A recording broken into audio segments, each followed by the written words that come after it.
Hi everyone, I'm Mara from Glauer and welcome into the cave.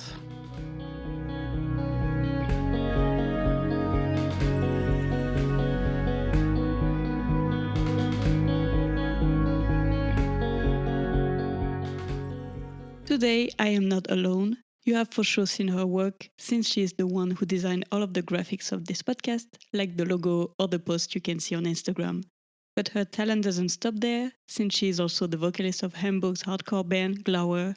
Mara is with me today, and I am so excited. Welcome, Mara. Thank you so much for having me and for placing your trust in me for the visualization of this great project. And I'm very excited to be here and to be part of your amazing podcast. Thank you. And yeah, I'm very happy to have you here because we've known each other for a while now, and I know what you stand for and how important it is. And I really wanted to discuss this with you and for people to hear about it. But before we start, I just wanted to give the listeners a trigger warning that we will mention trauma mostly related to sexual violence. So if anything related to this is too hard for you to listen to, I completely understand. Now that this has been said, Mara, can you tell me a bit more about Glower and what you write about? Yes, sure. So Glauer was finally founded in July 2023 when Kim joined us and perfectly completed the band at this point. And our songs were written between July and November 2023. And we recorded our first EP in December, but also in January in our own rehearsal space. So far we are a fully DIY band because we recorded our EP and also the production, graphics, social media, and the booking are entirely handled by us. In our music, anger is the driving force through which we express our frustration and confront challenges on personal, social, and also political levels. It also underscores our desire for change, I would say.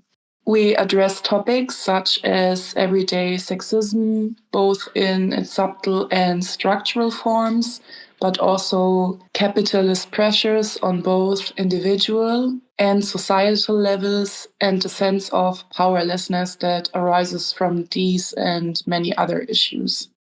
What you are saying is really the source of what hardcore is originally and what it should be, like something very political that addresses those societal issues and trying to make a change to their own level. I think it's the essence of hardcore, actually. I mean, it's supposed to be critical music. That's where it comes from, actually. And especially with everything that is going on currently, it's even more important to express what's up. This leads us to the first song you selected for us to talk about, which is Illusions, in which you wrote, "And I can't differ lies from truth, lost and numb, compare and lose, try to fulfill what they expect me to, overthinking like I always do." What were you thinking about when you wrote this song?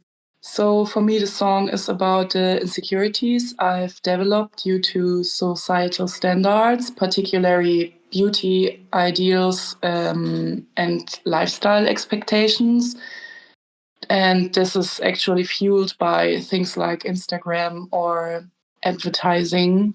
We inevitably compare ourselves, but as a very good friend of mine always says, who compares loses. And I really wanted to involve this sentence into my lyrics because it's actually very true. And it's crucial to be mindful of the content we consume when we have the choice and control over it, I think. For instance, I prefer following pages that focus on body positivity and feminist issues.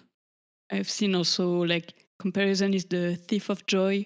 You can compare yourself, and especially on social media, and you see everything that people want to show that is perfect and that is not you. And do you remember from when you have felt this way? Because for me, for example, I have been very self aware of how I look since I was maybe around 10. And I remember, for example, around the early 2010s, tense. When I was around 17, there was Tumblr. And I think this is when it started being very hard for me. And then, of course, Instagram started. And just you always have to compare yourself because there is just people everywhere and you can see the best of everyone.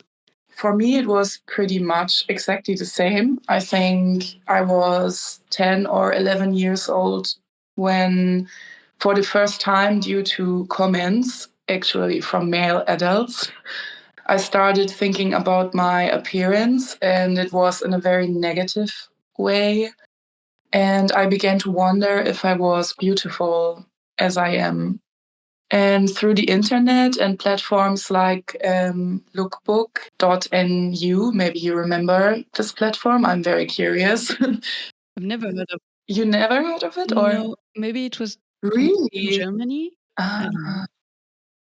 Ah, it was actually an international page, I think, Oh. because there were people from all over the world, and it was also a little bit like Tumblr, but it was more specific about outfits. So people posted pictures of themselves in outfits, and Mm-hmm. I found it very inspiring, but also I felt a lot of pressure because I wanted to look as cool as them. Yeah, I think I'm happy I didn't find this page. That could have. I had Tumblr already. Yeah, That was enough. yeah, I think it saved you from a lot of pain, I guess.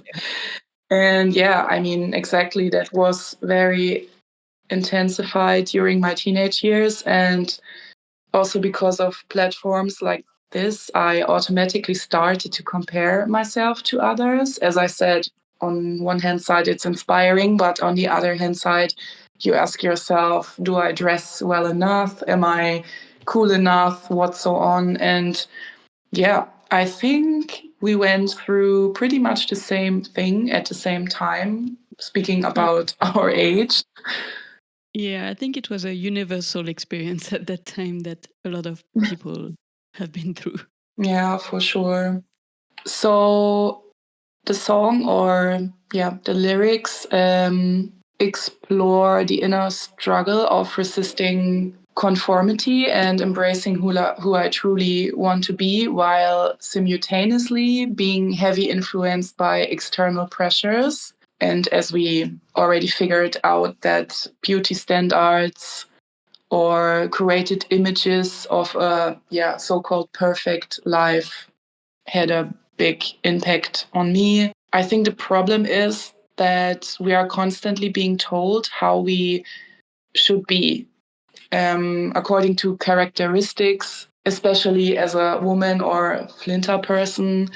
We should be friendly and quiet, but not too quiet because no one wants to drag words out of you, right? And you should be slim, but not too slim because women, on the other hand side, they need curves. And no matter what I do or how I look, it's never quite right. That's how I see it now. All I can say from my point of view in my age that I have and with all the experience I had so far, I just would love to say to these people, yeah, fuck it. I just want to be myself. But it can be very hard still if you see the way you should be on a daily basis. If you are too quiet, people are just like, express yourself. But if you express yourself too much, then it's too much. It looks like we cannot win anyway, so might as well be yourselves. And which is funny because most of the time for men, if they are too loud, well, or they are not really too loud, and when it's for women, we look crazy or too emotional. When just for men, it's just, are Yeah. they? He is strong. He is imposing himself. So yeah, might as well Yeah, do our own thing because anyway, it can never be quite right, or at least not with the right people. exactly. And I think that's what the song is about, all of these struggles and I don't know, just finding peace and freedom in your true self, so to say. Some people even get annoyed by feminist topics. I think sometimes whether they are annoyed because they don't think it is that bad, And even women sometimes, just because they are lucky that they have never experienced it, or maybe they don't realize it. And it's really also related to not all men, maybe the men who are annoyed by it, or say not all men, they feel like we pointed at them, but it's just that we want people to be aware that it happens in the world. If it's not you, congrats, you're just a decent human being. If you're not experiencing it, if you're not acting like this doesn't mean that it doesn't exist at your own scale and that you have to close your eyes on it. That's the point.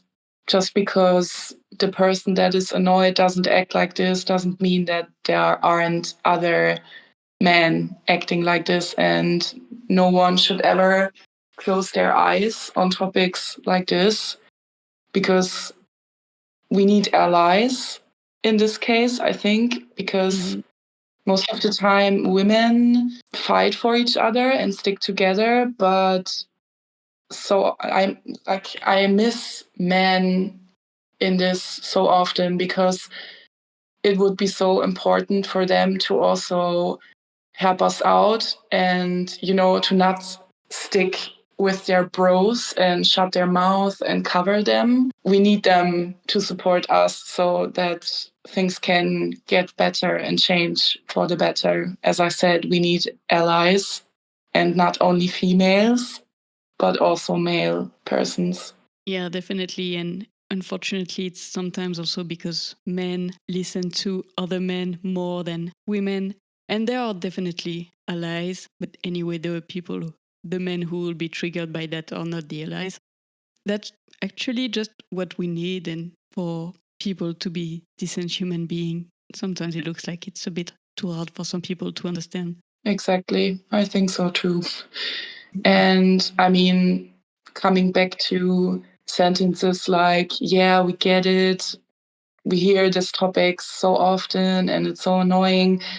But if everyone supposedly understands, why does this problem still exist on such a large scale? I really ask myself. Just because your personal bubble is aware doesn't mean that the rest of society is, right? Because I'm surrounded by people that are quite aware, also with feministic topics. And there's also men that really try to understand and help. But as I said, that's just my personal bubble. And there are so many other people that don't really understand or reflect on specific points or topics. I also often catch myself getting angry when someone behaves inappropriately or says something offensive. And it's probably because I've experienced verbal or physical harassment so many times. Even so, I think we should sometimes pause to create space for a change in perspective, because it's not to excuse inappropriate behavior, but some people genuinely don't understand what FLINTA individuals go through. I mean, as you already said, some people are just not as aware as we are or other people are. And I think sometimes they just need a proper conversation and explanations or a discussion to understand why certain words or actions are just unacceptable. Yeah, exactly. And then their level of allyship, should I say, just completely depends on how they are willing to accept the explanations and discussion about it, and just not think that if they don't see it, if they don't do it, it's not happening. And I just want to say, we said FLINTA a few times. I'm not sure everyone knows it. I've heard this word only when I arrived in Germany, even though we can say it in French too. But FLINTA stands for, in English, female, lesbian, intersex, non-binary, trans, and asexual. Basically, not cis men. Of course, men also suffer under patriarchal structures. I'm fully aware of that. I just wanted to say it at this point, but in our discussion or the conversation we are having, I really want to focus on FLINTA individuals because of my own experience. and the many stories I hear or heard from friends. Exactly. Yeah. And anyway, this is your story and you're part of the FLINTA community, if I could say. But whose fault is that if men also suffer from patriarchy, you know? They just should realize that we should be in this together so that it's not hard for them. And if we say it's hard for us, don't just reply, yeah, it's hard for us too. We know. We just need to fight the enemy together and not trying to assess who's suffering the most. And that's also another point. I think that men live in a different reality. And I think they just cannot fully grasp everything that affects FLINTA individuals. According to awareness and conversations on equal footing are often missing. I believe and I know that men don't experience fear or uncertainty as frequent as we do. Because do they worry about walking home alone at night?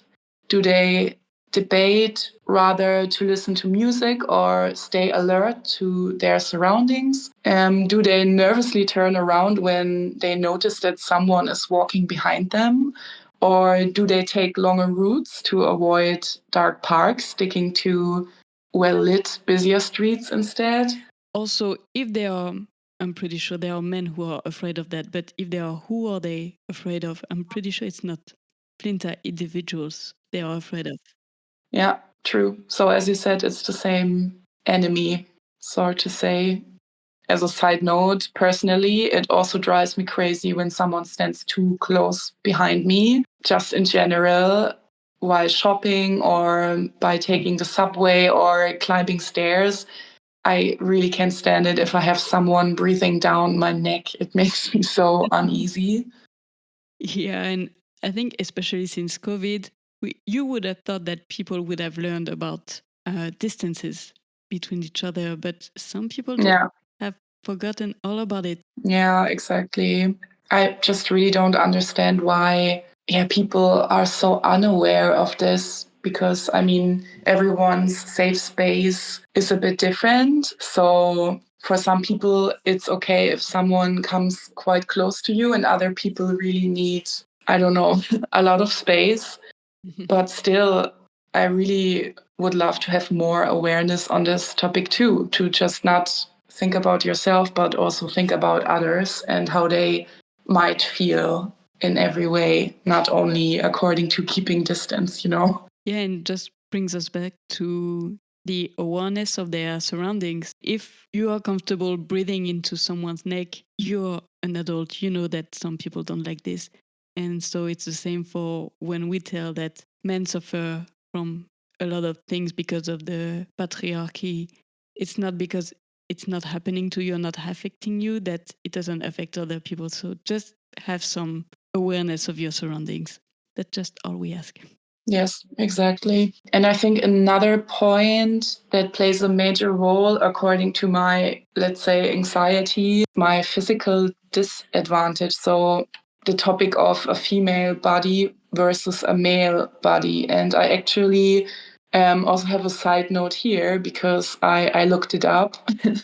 And on average, men have greater muscle mass than women. And in relation to body weight, men have approximately 38.4% muscle mass, while women only have 30.6%. So, what I want to say is it's not only a feeling that men are stronger, it's just given by birth that our bodies are very different. In general, men are stronger than women. Not talking about everybody here, but yeah, that's just Yeah, it's a a scientific thing. fact that I really want to bring up. Of course, it adds to a fear because have you ever thought, like, just to play with a man, I don't know, a boyfriend, your brother, I don't know, and realized that Yeah, sometimes I just realize if it were happening for real, I am fucked. I cannot do anything.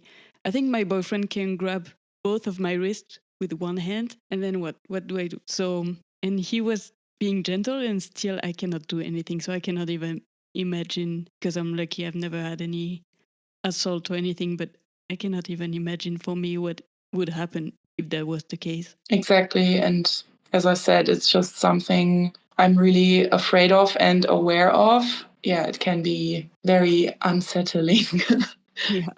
And so, as I said, of course, we often hear from men that not all men, but unfortunately, it's most of the time a man. And it looks like people who don't believe in feminism, maybe also because they don't know the exact definition, which is just wanting equity, no matter our gender. And they seem to think that it's all black or white. And basically, if a man is not a predator, he's a good man. But I think there is a whole spectrum that goes through being a witness and not saying anything, cracking jokes here and there, of course, sexist jokes, setting a bad example. And yeah, I think it's not that hard to be on the good side of the spectrum. If you see something, say something and make your peers accountable for their actions. Because anyway, yeah, men listen to other men more than women. So be an ally to FLINTA by using your privilege. That's exactly the point. I already lost people because they did not do what you just said. They see what happens, or they saw what happens, and they, I don't know, seem to refuse to listen to the person it happened to. Mm-hmm. And this is just a huge part of the problem, because also as the person something horrible happened to notice that you're not heard or people might not believe you, it's just the worst feeling ever. And whenever I notice that someone acts like this, and even if it are people that are close to me, I just really refuse to be friends with them anymore, to be honest, because I just can't stand this. It hurts me so much. I think it makes me angry, but it's also very painful to see and to experience this. Definitely, yeah. It could just stop at us trying to fit in the mold that society imposes on us, which is already a big mental load. But of course, that's just not it. As we talked about, FLINTA also need to worry about their safety. And that brings us to the second song that you chose to talk about, which is Parasite. Can you tell us what this song is about? I chose Parasite because it's really a deeply emotional song for me, because it captures a horrific experience and the resulting emotional injury, which I describe in 4 acts. In the first act, I'm personifying the trauma, and the lyrics are rotten from deep inside. Flesh and bones hold you uptight. Lack of empathy slowly killing me. You are the disease spreading inside of me. I'm actually talking about the person that caused the damage, and later in the lyrics, this person is described as a parasite. So even when they are not here physically, they are still inside of you of some sort, like a Exactly. virus. Yeah. Yeah, because they left a mark. And why I chose the parasite, I think it's quite well described in the second phrase. Next, I'm singing parasite, you feed off me, never learn to live, just coexists.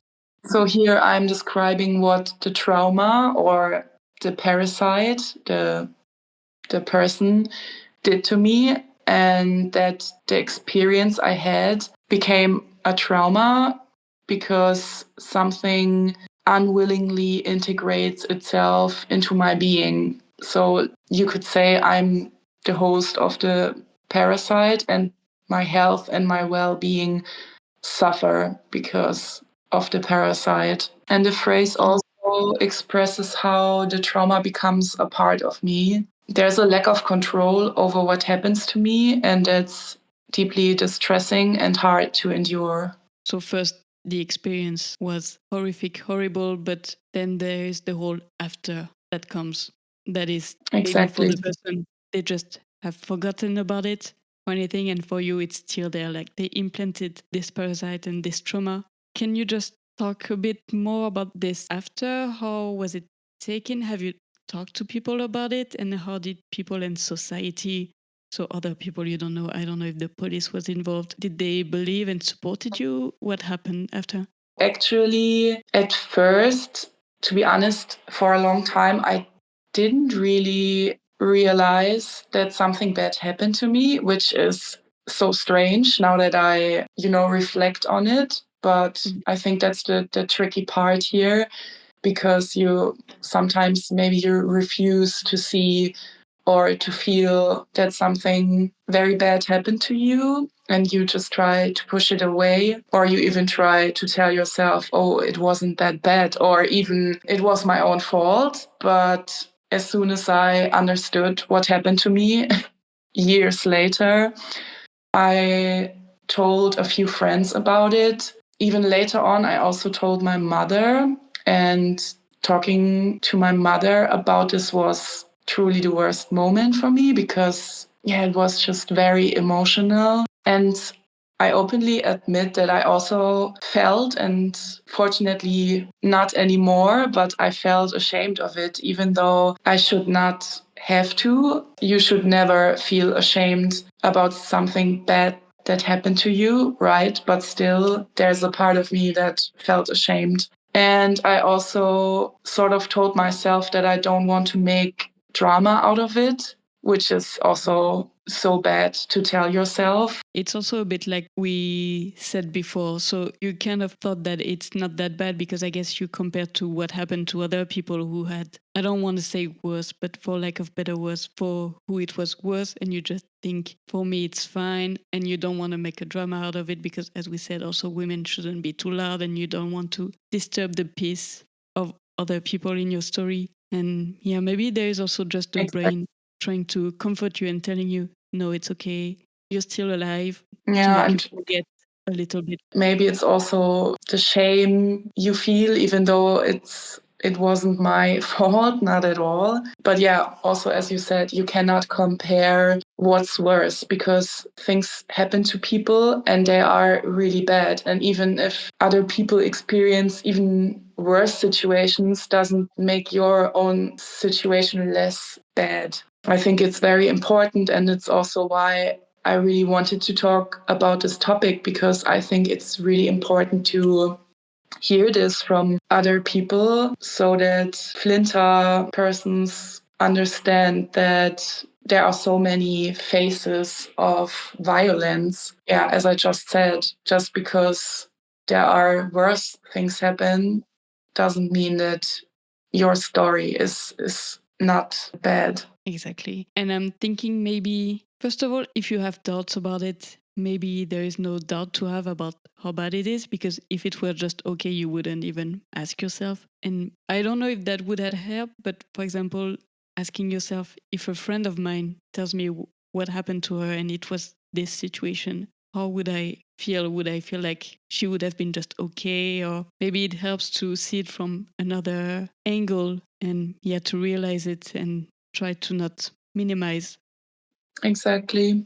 Just in general, I think it's so important to open up to people and talk about it. First of all, to get it off your chest, and also for yourself to realize this something bad happened to me, and this is really an issue, and are there any possible consequences? I can only encourage everyone that experienced anything that goes in any direction of violation, rather physically or mentally. We should always speak about it. And as I said, violence has many forms and many faces, and it's still all the same. It's damaging, and I think we also educate ourselves by talking about it and give it a name, Also, opening the conversation about it will help other people who have been quiet about their experience to speak up. And then we will realize that it happens to way more people than we think it does. It's not because, I don't know, for some situations, justice and the police wouldn't take care of it, but it doesn't mean that it's still not bad and that it did not affect you. But that's also another point according to punishment. And I think that's also a huge problem in our society still, that there are more safer spaces for cis men than for FLINTA people, because I still feel like, who do you believe? Sometimes it takes so many FLINTA people talking about an issue or complaining about harassment before anything happens, which also causes a lot of energy. And also I think it's very sad, but I'm also really angry about it, because you should encourage people talking. If people talk about something that happened to them, you should really not make them feel like they are not taken seriously. And still, sometimes it takes so many FLINTA people to speak out about a certain topic before anything happens. And still, sometimes nothing happens and there are no consequences for the people who did bad things to them. And I think that's also the point why a lot of people keep quiet, because they think, okay, something bad happened to me, but what can I do? Because even if I say something, or even if I go to the police, first of all, who believes me? And second of all, who takes it serious enough? And there are not a lot consequences, right? I mean, if it happens at work, a colleague is acting inappropriate, touching you inappropriate or whatsoever, he can be fired, sure, but it would take a while before your colleague would get fired. Yeah. You know, your white cis boss would maybe play it down. Oh, but it wasn't that bad. So, okay, say sorry and then it's fine. But no, we need consequences, and we need hard consequences, because sometimes it really needs to hurt until people understand what they have done. Yeah, and sometimes it feels like they want to protect more the assaulter, like, oh yeah, but it was not that bad, but if it comes out, it will ruin their career, ruin their life. Yeah, but what about Yeah, the life of the victim? exactly. What about the person that was touched inappropriately? I mean, it changes everything. You feel disgusted by your own body, for example, and all they think about is protecting the person who did that to you. I mean, that's just so wrong. It seems like sometimes they want to infantilize the man. If they did it, yeah, but you need to protect them from what they did and not the victim. And what were you wearing? Maybe he just couldn't help himself because of you. Yeah, men are sometimes seen as kids to excuse their behavior instead of just owning what they did. I also think it's really sad that we talk about a women's issue here, because it's clearly a man's issue. Yeah, the choice of words is always going around women. When yesterday, actually, I saw a video of a woman who was saying that women don't hate men the way men hate women. So some men could see us talking like that as misandry, so the opposite of misogyny. But first of all, we don't hate men; we hate the patriarchy and everyone that is acting towards it. But the way men hate women can just be dangerous for women's lives. So that's two different levels.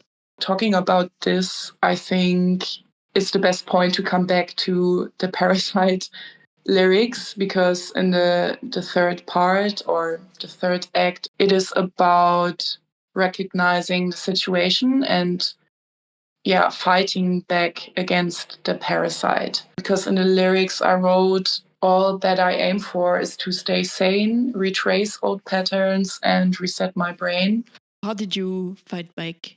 I would not really say I did fight back, but I did take care of myself. As I said, I think it already helps to talk to people, to tell people, and also, if you needed, to get professional help. So yeah, I talked to friends. As I told you before, I also talked to my mother about it, and I also started therapy, and I'm still in therapy. A special point in my current therapy is that besides having my one-to-one session with my therapist, I'm also having group sessions. And the nice thing about my group is that we are a group of women, and we are all women that experienced violation through men. It's very interesting because we are all on the same page, but it's still so interesting because we are so different, and still we are able to connect so well and help each other out. And it's just a really nice experience for me to be in a safer space with women only. It's just a really nice experience, to be honest, to talk about certain things with other women, and we encourage each other, and you get tips according to everything. Like, we're not necessarily talking about men all the time, but about life in general. And it's also very healing because in the back of my mind, I know that something bad happened to all of us, but it's not always the topic. And actually, I don't know if everyone who's listening knows how group therapy works, but we are not allowed to talk about the trauma itself or the explicit situation because, as I said, it's supposed to be a safer space and we take care of each other, and we also have to be very sensitive about not triggering each other. But yeah, there were tears, still there is laughter. It's a really nice experience. Yeah, the goal is really to learn together how to deal with that and not to relive it over and over again, from what I understand. Yeah. So in the fourth act of Parasite, this one is about healing and liberation. So this final section represents regaining control. It's supposed to reflect that some experiences will always be a part of me, but they do not define me. Do you have any advice for anyone who has lived something similar but who is not at the same point of healing as you? Maybe they are still in act 1 or 2. What advice would you give them? As said before, I think, first of all, you have to admit or recognize what happened to you, and you need to accept and adopt the fact that something bad happened to you instead of pushing it away. Because if you keep continuing pushing it away or pushing it down, I think you will not really get better. And even if it hurts, but I think after the pain the realization causes, you can only get better.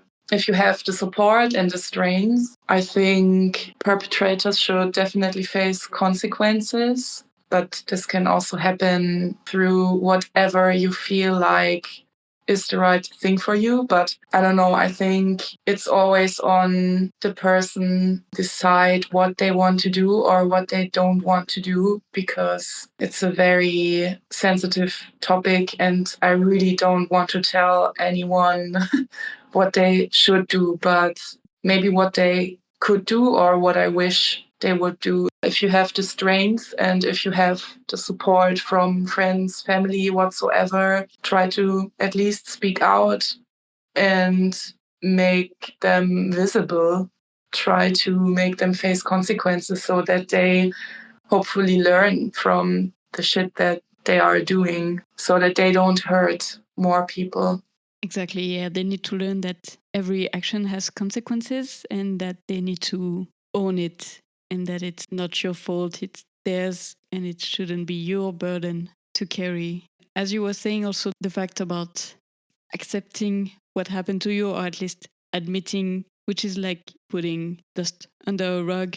At some point, it will just pile up and might explode at some time. So trying to get it out of you and to realizing it so you can start actually working on yourself. And another advice, of course, and as I said, if you are not feeling like, or if you don't have the energy, the strength whatsoever, because I know how hard this can be, I think it always helps to seek professional help by going to a therapist or even call a hotline and educate yourself about what options you have to be supported here. Talk to people, talk to someone you trust. And then from there on, even if it is painful, we can all get better. Yeah, exactly. It sounds pretty easy, but in the end, communication and letting out the things that are inside you will help. And this is how the parasite can also go out. Yeah, or at least loses control and power. With the scream at the end of the song, when we recorded the song, it came quite naturally because in that moment, it just really helped me to release a lot, like anger and pain. I keep doing it. I really have to say that I still feel a lot of emotions during the song, but also by finishing it with the scream. Might sound a bit cringy, but it's just how it is.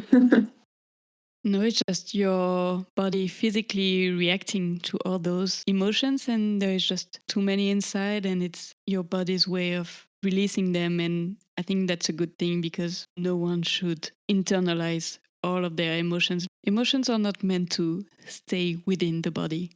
Exactly, yeah. But I think talking about the song and also my emotions on this, it's very personal. I really give a lot of emotions a voice through the song. I'm really making myself vulnerable here. Yeah, I really have to say, I don't necessarily feel very comfortable with it, but I think it's just very important. And if this song or even us talking about this topic helps at least one person, it's already worth it.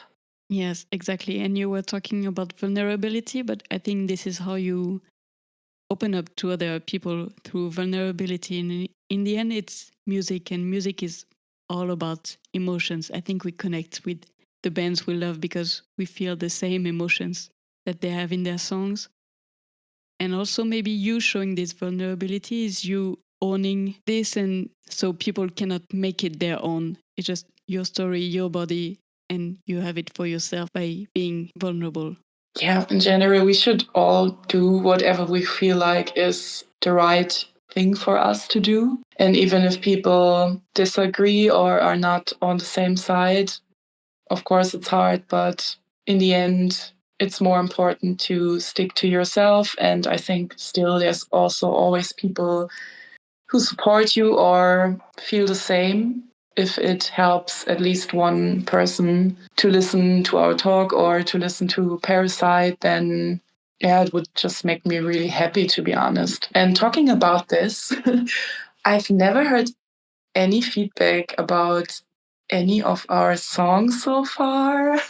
I really don't know, yeah, if it will come to this point, but I'm just super curious if people understand or how people understand the song. I mean, I'm talking about my feelings and why I wrote the song, but I also think that it is always so important how people understand the song or what they, how they make it their own, because maybe they have their own story, so they read these lines, but they have a different meaning for them, maybe. And still I wonder if they get or even feel what I feel, especially during performing it live. Exactly. Yeah. Sometimes we see lyrics, we are not sure what the author of the lyrics meant, but we can reappropriate them for ourselves. And this is also why I do this podcast and let the voice for people who wrote those lyrics so that they can explain, and maybe people can realize that they have a similar experience, or they can, or if it's not a similar experience, that they can apply still those lyrics to them. But yeah, talking about it, people just go listen to Glower and let them know what those lyrics mean to you. Yeah, it would be very interesting for sure. All right, then, Mara, thank you very much for sharing this with us because I'm sure it was not easy, but it is also important to have representation and for people to know that unfortunately, they are not alone in this. And over the years, we talk about it more and more, but there is still so much more under the radar. So, yeah, thank you very much, Mara. And to conclude this episode, what's next for you and Glower in this year, 2025? By the time this episode comes out, we will have played another gig in Cologne together with Giver and Love Letter. Further, we have something special planned for March, but I don't want to reveal more about it at this point. And we are also planning to head to the south for a little weekender tour. So I also hope to see you there, Julia. But yeah. And after another gig in Potsdam in March, we are taking a break but just from playing live, because we want to focus on songwriting, as we would love to release new music by the end of the year or in 2026 latest. And yeah, I mean, we are still experimenting with our sound, and I'm really excited to see where we are heading. And yeah, you will definitely be able to catch us live again once the festival season kicks off. That's what I can promise so far already, too. And yeah, at this point, thank you so much for having me, Julia.